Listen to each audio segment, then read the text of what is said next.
जैसे आपने कहा कि स्पेस, लेकिन हमारा जो स्पेस का प्राइवेटाइजेशन का प्रोसेस था, not privatisation, it is public private partnership, वो केवल और केवल 3 वर्ष पहले शुरू हुआ। And you are comparing it with USA, और you are naming the companies which already had made a mark even before we. So again, ये मोदी जी ने, जिसको मीडिया ने बड़ा फैशनेबली कहा था unlocked space, prime minister Modi unlocked space in his second term as prime minister, hardly 3 years 4 years, and see the difference that it is made. आज Europe के सभी बड़े देशों के और अमेरिका के सैटेलाइट्स आपके सीधे, और 100 सैटेलाइट इकट्ठे लॉन्च हो रहे हैं।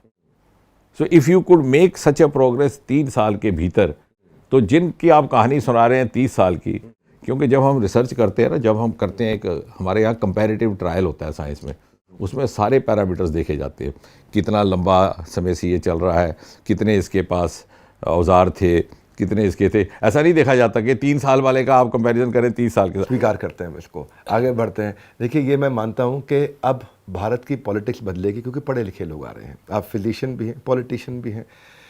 19वीं सदी पे चलता हूँ 2 मिनट के लिए। यूके डोमिनेट करता था नेवल सुपीरियॉरिटी के कारण। 20वीं सदी में हम देखते हैं यूएस डोमिनेट करता था एयरफोर्स की सुपीरियॉरिटी के कारण। अब 21वीं सदी में वही डोमिनेट करेगा जिसके पास स्पेस का डोमिनेशन है। यूएस, रशिया और चाइना ने स्पेस स्टेशन भी बना लिए हैं।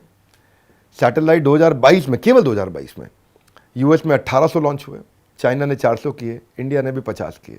अब कहेंगे कि आपने डेटा फिर कंपेयर किया, आउट ऑफ कॉन्टेक्स्ट किया, लेकिन मैं जानना चाहता हूं, पूरी दुनिया स्पेस को इस समय डोमिनेट करने की होड़ में लगे, आप उसको अपनी स्ट्रेटेजिक एडवांटेज नहीं मानते? आप ठीक कह रहे हैं। नहीं, आज कब तक हम स्पेस टेक्नोलॉजी को हम डोमिनेट कर पाएंगे? आपकी लीडरशिप में प्रगति हो रही है, लेकिन मैं आगे का विजन जानना चाहता हूं। नहीं, बिल्कुल, ये जो जियोपॉलिटिकल बात आपने कही है, ये, और पिछला भी आपने स्टडी ठीक किया है। 19वीं सदी में नेवी का इसलिए था कि उस समय हमारा समुद्र ही था, हमारा सारा यातायात समुद्र से होता था। हिंदुस्तान से इंग्लैंड जाने में 1 महीना लगता था, हवाई जहाज़ नहीं चलते थे।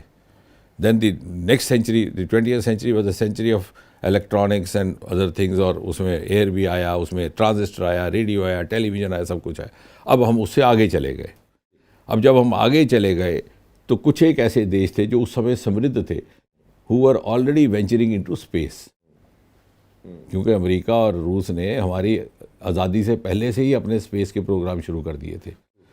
हमारे यहाँ शुरू हुए, लेकिन हाँ, ये बात सही है कि उस समय की जो नीति निर्धारित करने वाले लोग थे, या पॉलिसी मेकर्स थे, या जो उस समय की राजनीतिक नेतृत्व था, उन्होंने उस तरह की उसको प्राथमिकता नहीं दी। और शायद उस समय और भी कुछ इश्यूज़ रहे होंगे इमीडिएटली पोस्ट इंडिपेंडेंस इंडिया में, कभी फूड स्कैर्सिटी, कभी ये। अब पिछले 8-9 वर्षों में इसको बहुत अधिक प्राथमिकता दी गई है। अब आप देखिए, हमारे न्यूक्लियर प्लांट्स पहले केवल दक्षिण भारत तक सीमित थे, उसको भी हमने जॉइंट वेंचर्स के लिए खोल दिया पिछले 6-7 साल से। और जॉइंट वेंचर्स का नतीजा यह है कि आपके बगल में यहाँ से 150 किलोमीटर दूर गोरखपुर नाम का स्थान है हरियाणा में, वहाँ पर एक न्यूक्लियर प्लांट आ रहा है। तो ये जो एक्सपेंशन है, इसको रैपिडली करने का क्रम भी अभी शुरू हुआ है। And I agree with you, आने वाले समय में space is going to be a very important parameter to decide the supremacy of any given nation.